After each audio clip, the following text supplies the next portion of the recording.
L'intérêt de rencontrer un conseiller d'orientation psychologue, parce que c'est le titre exact, c'est celui-là, c'est évidemment quand on a des questions à propos de son orientation, qu'est-ce que je vais faire, qu'est-ce que je vais faire comme études, qu'est-ce que je vais faire comme métier, qu'est-ce que je vais faire de moi. Bon, on a un petit peu voilà, ces préoccupations, alors qu'on soit élève de collège, de lycée, et qu'on soit un jeune adulte en formation ou déjà au travail, ou plus souvent, et hélas, il y en a beaucoup à la recherche d'une insertion. Les centres d'information d'orientation, où travaillent les conseillers d'orientation psychologue, donc sont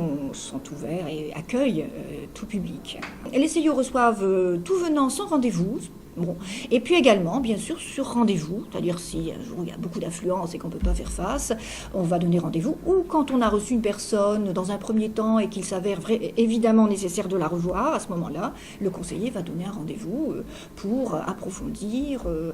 reprendre et permettre voilà, aux jeunes d'avoir concrètement des axes pour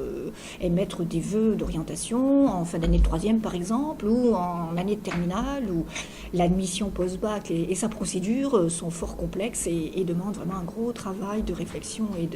et de compréhension du système aussi. Le conseiller va, dans ses outils, dans sa petite boîte à outils, il a la possibilité de faire passer ce qu'on appelle les logiciels d'aide à l'orientation. Et donc en fait, qui ne sont pas des choses miraculeuses, loin s'en faut, mais qui vraiment peuvent, voilà, pendant un quart d'heure, une demi-heure, être l'occasion pour le jeune de se poser un certain nombre, enfin, on lui pose un certain nombre de questions, souvent ce sont des logiciels pour faire émerger des intérêts professionnels,